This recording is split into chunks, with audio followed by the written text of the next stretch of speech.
All right, this one's a long time coming. One that my friend Eric talked about this movie. He's like, how about you gonna watch it? Eh.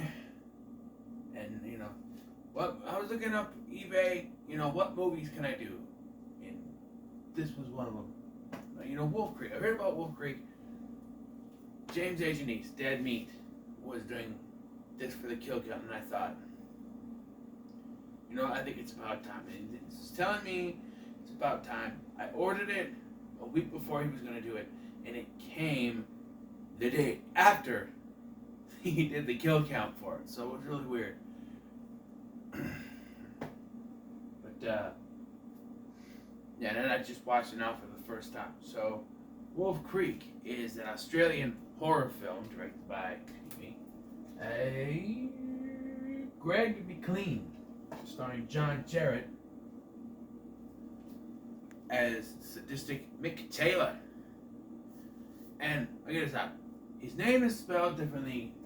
On my mom's side of the family, my grandma's side, they're Jarrett, but they're spelled like Jeff Jarrett, the wrestler, J E double F J E double R E double T J E double R E double T. His name is spelled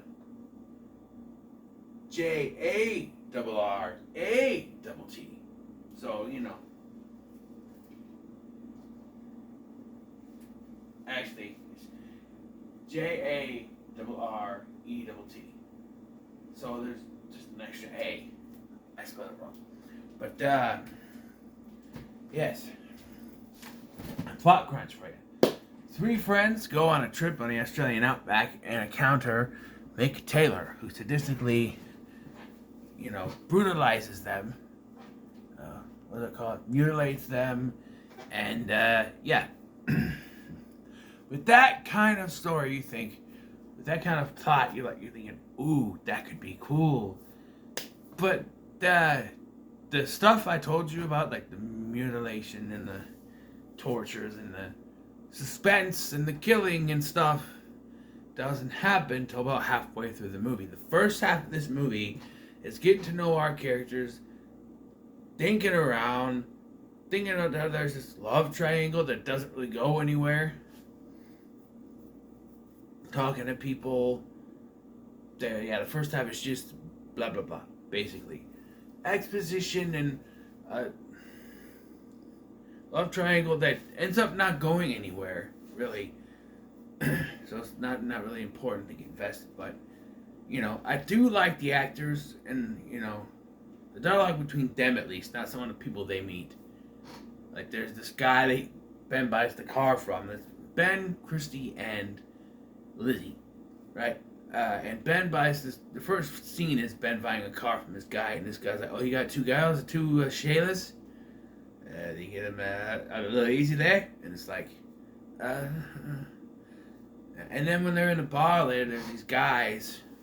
One of them that James H&E's called Outback Santa.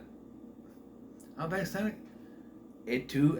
Outback Santa? I laughed at that. Outback Santa. He does kind of. They were like. They basically asked Ben, "Oh, I want to take you, one of your girls there, and take her with my buddies to do a gangbang. I just wanted to make sure you're cool with it first." And I'm like, that kind of stuff, But we finally get to what's going on. They're out in the outback. 2 of them climb up, and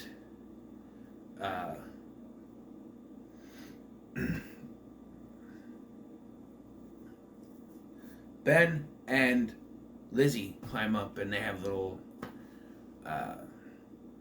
love thing. They kiss, whatever. Come back down, and they can't get their car to start. So we then find out that this is somehow a setup by Mick Taylor. But when did he do this? We see later that he was at the bar they go to. We see his truck out there. So did he see them pull up? And while they were inside, no, because one of them was still outside. Christy was still outside the entire time. So how did he make it so their car stopped? Or was it just luck that they stopped out there? It doesn't make any sense. It's never really explained, I don't think. Just that he was watching them. I don't know. But yeah, they're out there. They're like, oh, we're stuck out here, so they're camping. And then Mick shows up. He says, oh, I can give you, I can fix it, buddy. I got to give you a ride to my shop just down the road, which could be as far as kilometers or meters, whatever. And they say down the road doesn't mean it's right there. So they go there and they make the foolish decision of drinking something given to them by a stranger. You don't do that. And he's like, it's rainwater from the top end, which I don't know what that's supposed to mean, but okay. And they sit in a campfire talking, and of course we gotta have a Crocodile Dundee reference, so they do that's not a knife, it's a knife reference, which he gets a little bit like offended, but like Ben is Australian. The two ladies are British, but Ben is Australian. He's from Sydney, or as Mick says, the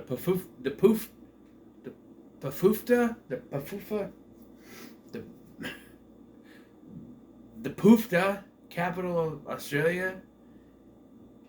It's a gay joke. I don't know. I didn't know what that meant until I watched the kill count, and James explained it. I'm like, oh, that's what that was supposed to be. But I had no idea.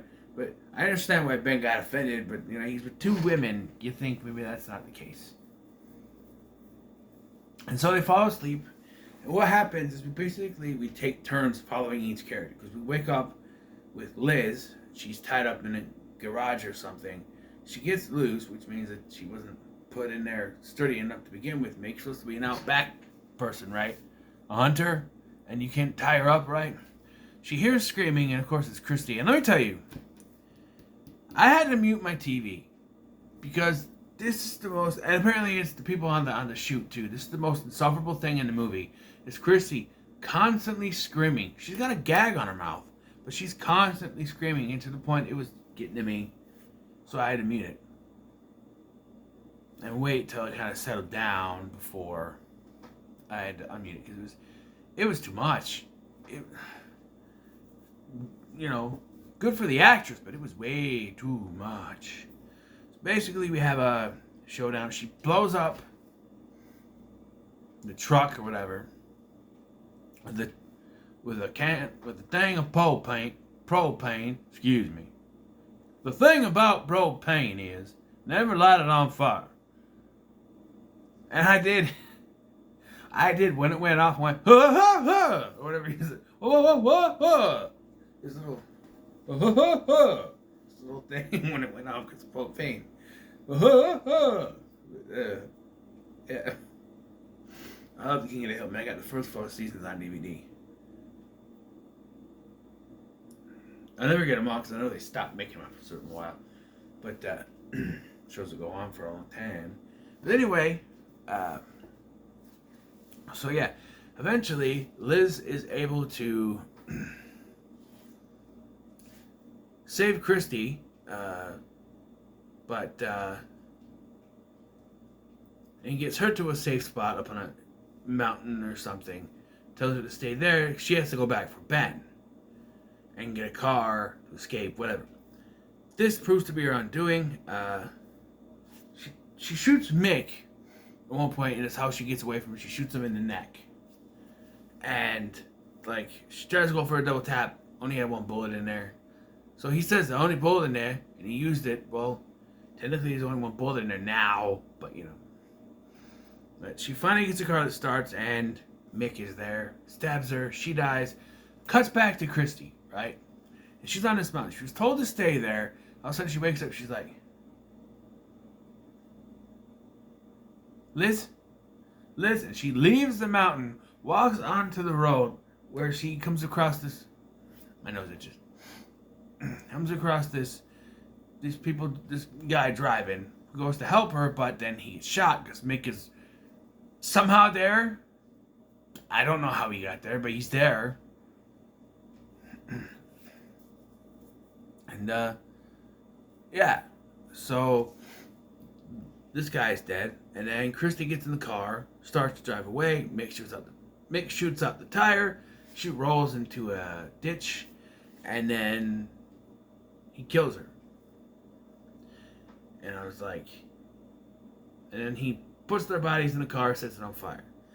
And then we got to Ben. I'm like, we're just gonna shift between him killing all of them, right? Well, this one Ben actually gets away. And he makes his way to the police station. But he is actually charged for the murder of his friends, even though they technically don't have the bodies.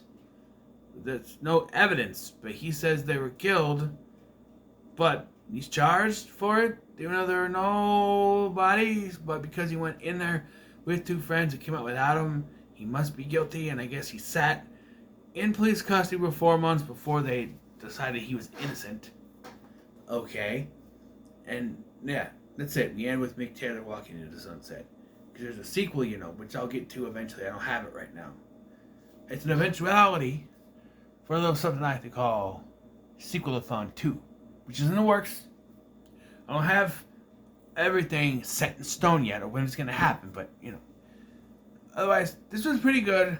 I do feel like I was worried it was going to be just him killing all three, but the way it ended, don't spoil the sequel for me, alright? But, if Ben is in the sequel and it comes around to this, I think I'll be okay. But if that's just Ben's ending and he's not in the sequel, I don't know. Because even if he's not in that one, maybe he's going to be in the third one that they're working on, apparently. They did a TV show too, but I never really watched any of that. But, yeah, I think I'd say this movie's brutal. Some of the stuff that Mick Taylor does, he shoots Christy at one point, the gut or something, but she doesn't die, and the way he stabs Liz, she's when Ben wakes up, he's crucified on this cross thing with the nails through his wrists, and it's how did not hit an artery or a vein? I mean, Jesus died on the cross, and it was through his hands, right? I don't know, but he's able to get out it's torturous. Watch him try to pull it through the skin. The gore on this is fantastic. It's practical, of course. It's great. And credit to John Jarrett. He is one statistical motherfucker in this movie. He is fantastic. Without his performance, this movie would be nothing. He comes off very sincere, very friendly at first, and then he's still got that, I don't know if I can trust this guy. And then once he goes full bad guy, he is gone. He is fantastic. The main three actors are okay. Nothing compared to him. I will say this is pretty good. So, yes. So, what are your thoughts on Wolf Creek? Let me know in the comments below. Make sure to like, share, and subscribe. And next, we are entering the world of M. Night Shyamalan once again. But it's not a Shyamalan directed film. He just produced it.